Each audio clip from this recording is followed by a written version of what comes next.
Are you ready for some big swords? And I mean like almost fantasy level big. Well, here you go. Overkill, what's that? I don't know what you're talking about.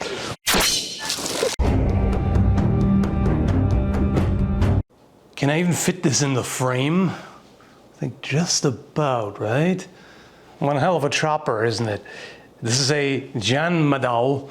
I checked the pronunciation on Google Translate, but my Western tongue can't quite get the nuances, so yeah. Anyway, this behemoth of a sword is from a Song Dynasty, 960 to 1279. The name apparently translates to horse chopping saber. As you can guess, based on that, it's an anti-cavalry weapon. After the collapse of the Tang Dynasty, the Song emperors had lost access to some of the best horse pastures to the Liao Empire in the northeast. So they were dealing with a shortage of horses, but had to face Liao cavalry. And this was the answer. Equip infantry with fearsome, large chopping blades that could oppose the cavalry and attack either the horses or the rider. They're certainly long enough to reach up there. This would be sort of the counterpart. This reproduction is made by LK Chen, just like the other one. They call this the Twin Peaks. Liao Dao is from the Liao Dynasty, 916 to 1125. So contemporary, and this would be used by the Liao Empire, which would be the antagonist. Interestingly, when you pick these two up, they seem like the same sort of concept. They're relatively similar length. The Twin Peaks is a bit shorter, but they both have an exceptionally long handle. They're both powerful cutting blades, obviously. They both seem like they could be used against cavalry. However, LK Chen suspects that this might actually be a cavalry weapon. Going by the balance is very close to the guard, almost on it. So even though it's a fairly hefty sword due to the size, you can use it in one hand if you wanted to. So you could hold onto the reins with one hand and use this in the other. It may seem counterintuitive to use a sword with such a long handle on horseback, but at the same time, spears were also used in one hand on horseback. And I could even imagine, I have no idea if they did that, but I could even imagine that it might have been couched at times. It's a bit short for that, but you do have enough handle to just about make that work and use it like this from horseback. Again, no idea if they did that. And of course, you could also let go of the reins in certain situations and guide the horse using just your legs, and then you would be able to swing this with two hands from horseback. The curvature of the blade would assist in a slicing cut, which of course, as you gallop past somebody and use a rising cut, would be even more pronounced. All right, back to the Song horse chopper. How large is this exactly? Well, it's 138 centimeters long, or about 54 inches, and the weight is 2.53 kilograms, or 5 pounds, 9 ounces. So it has a certain amount of heft, but not really for the size. And the balance on this one is also pretty close to the guard, a little bit further away than the Twin Peaks.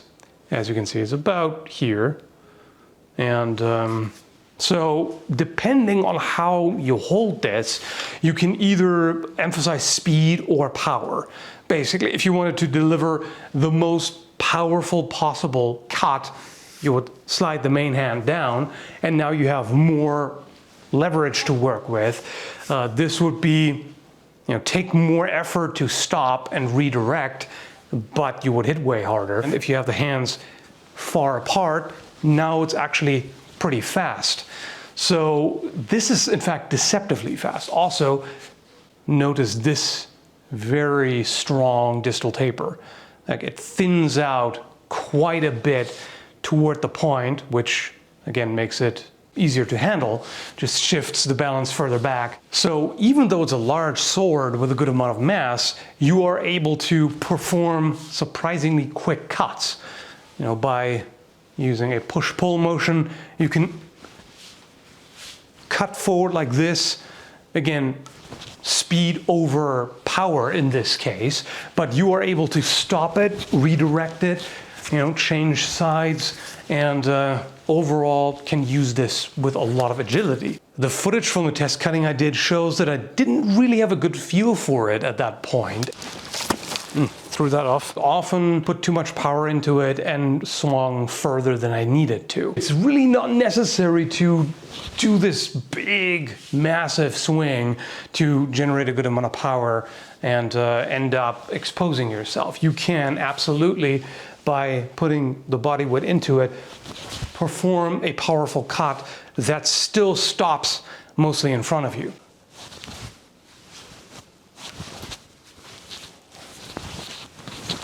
The blade doesn't have much of a point, but I would imagine this still being fairly effective in the thrust, depending on the kind of opponent that they would have to deal with. Against armor, medium armor, I think this would actually be a good choice because this is not likely to break off or bend. You have a good amount of mass, and if you put the body behind it, you can generate a lot of force. So I do think this would be useful for thrusting, just not quite the same way as the Twin Peaks, which has a much more pronounced point. But obviously chopping is emphasized here. That's what it's mainly designed for and good at. The blade is made of GB60 SI M&A spring steel, which has the same carbon content as 5160 spring steel.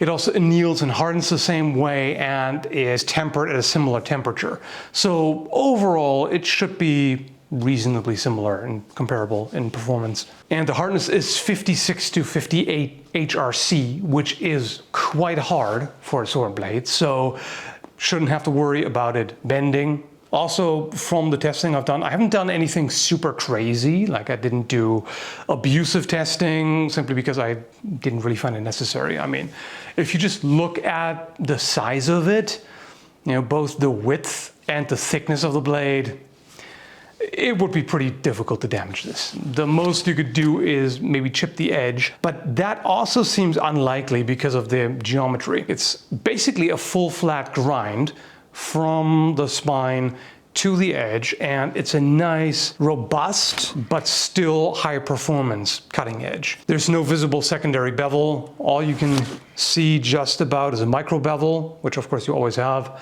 and cutting performance, I can't complain about. Although, interestingly, I was expecting this to be the better cutter between the two, and I was proven wrong. In fact, the Twin Peaks did better. You'll see that more later. I mean, against soaked tatami mats and leather-wrapped water bottles, things like this, you of course have to keep in mind against a target with more mass and more resistance, this is going to do better. So, like a fully armored human body, this is where this shines.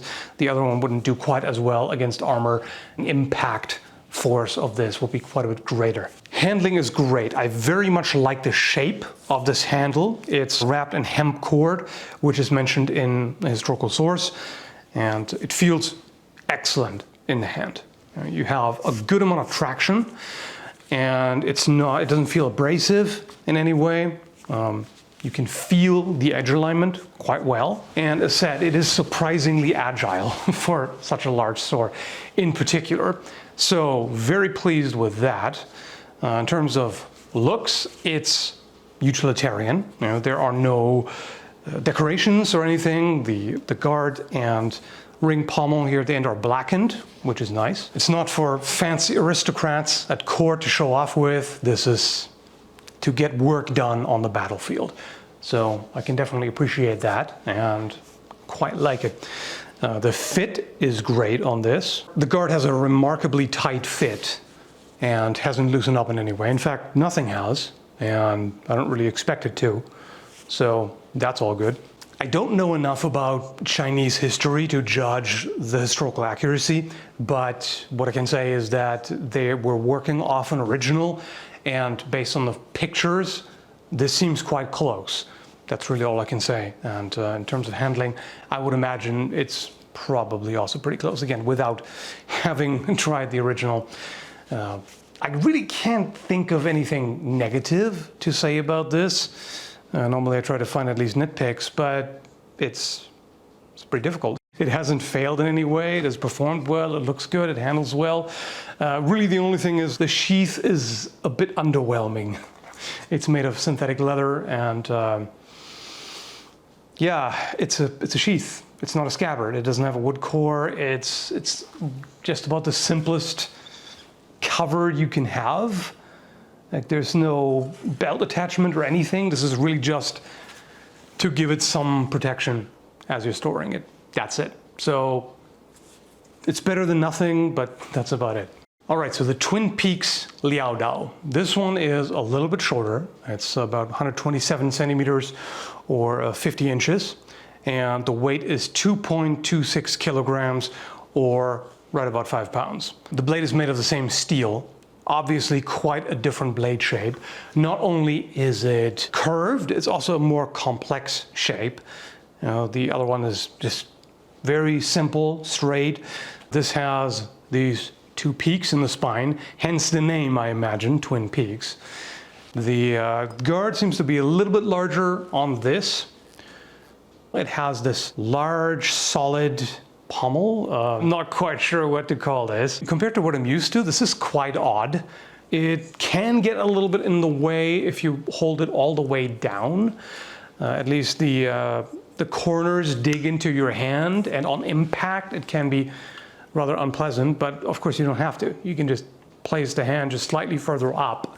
There's plenty of handle to work with after all, so that's not a problem. This has a bit less traction than the Zhan Ma Dao because it's not wrapped, but the wood feels quite nice, and again, it's very well shaped. You can see the ratio of width to thickness. This feels a bit more round, or rather oval, I suppose, whereas the Zhan Ma Dao has more of a rectangular cross-section, rounded rectangular, which I normally prefer. I actually had my doubts about how easy it would be to maintain edge alignment with this. Wonder if I'll have trouble with edge alignment on this one, because that's almost round. Yeah. But, whoa. Okay, I didn't need that much force. Clearly that was not the problem. This cuts remarkably well, in fact. Better than the Zhan Ma Dao. Wow, that felt crazy smooth. Yeah, there was nothing to it. While looking at the footage of the testing again during editing, I feel like I understated the difference. It's significantly easier to cleanly cut tatami mats with the Twin Peaks. That's mainly because the Twin Peaks blade is thinner in the upper third and lighter, which makes it easier to generate high velocity. And that's more effective against light, less resistant targets. I think against harder targets, especially even just moderate armor, the results will be reversed. Again, less impact force, basically, but very clean cut. And also blade geometry, same thing, flat grind, well done, nice and sharp, but not overly so. So you wouldn't have to worry about edge damage. This one also cuts beautifully, handles very well. Ah, I've got sun in my eyes. Got an excuse right there. It's aesthetically more appealing to me, with the exception of the pommel. I'm personally not a fan of that, but hey, aesthetics, it's a personal thing. You can't criticize that or debate it in any way. It is what it is. Yeah, this one also has a distal taper. In fact, you almost have a false edge here. It's not ground far enough to be sharpenable. Sharpenable? Is that a word? It is now. If you wanted to put a false edge on this, then you would have to grind this some more. And basically, I have pretty much the same opinion of it as of the other sword, down to the sheath. It's not fantastic. I mean, this one has an attachment, but it is anything but historical, obviously, and it's really simple. It's not impressive in any way. This one also seems a little bit thinner than the other one. Not a fan of this, I have to say. This is, again, like barely acceptable for storage, but you know, then again, a lot of swords you get without anything, without scabbard or sheath or whatever. So it's better than nothing. That's about it. But yeah, again, great handling. Also extremely agile. This one even more so, because it's a bit lighter, and this one you can you can throw very quick cuts, no problem. So, deflect, counter. Pleasure to handle. I think that's about it. The only nitpick, the fit could be better right here. The other one is shaped a little bit better, in my opinion. The guard is just as tight on this, if not more so even. So no complaints there. Overall, I think this is quite a great value for the price. Right, disclaimer, they sent both of these to me for free for review, so you know, potential for bias and all that. Yeah, I definitely like them. If you were to ask me which of these two I prefer, that would be a tricky question. I think I would most enjoy a hybrid, probably. I would want this handle here. Probably just a wider version of this guard. I like this additional fitting here. If that was blackened, that would be quite nice. And I prefer the ring pommel. I prefer very much the curvature and the shape of the spine on this blade. So if one could sort of amalgamate these two into one, that would be pretty neat, but I like them both. So definitely have a positive impression of the quality overall and would recommend them. The usual specifications and links and all that good stuff are below. Check that out. And also check out other videos I'm going to link down below. Other reviews, similar things you might like if you enjoyed this. Let me know if you did, by the way. And hope you found it helpful. Thanks for watching and have a good one, folks. No. Maybe if I stake it high, but... That would be high stakes, though, man. High stakes? Nah, it's not gonna work. That'll work. I mean, okay, maybe. We'll see how fast, because now it won't be the. Now it'll be the speed. How do I do speed with this? Like, well, yeah, except aim was off. Let me try this again. It's still cut, man. For crazing me. And I do believe that a lot of it has to do with that curve too, with that sweep, because when you're going, that trailing weight will center the blade, right? Like as you're pulling with the trailing weight.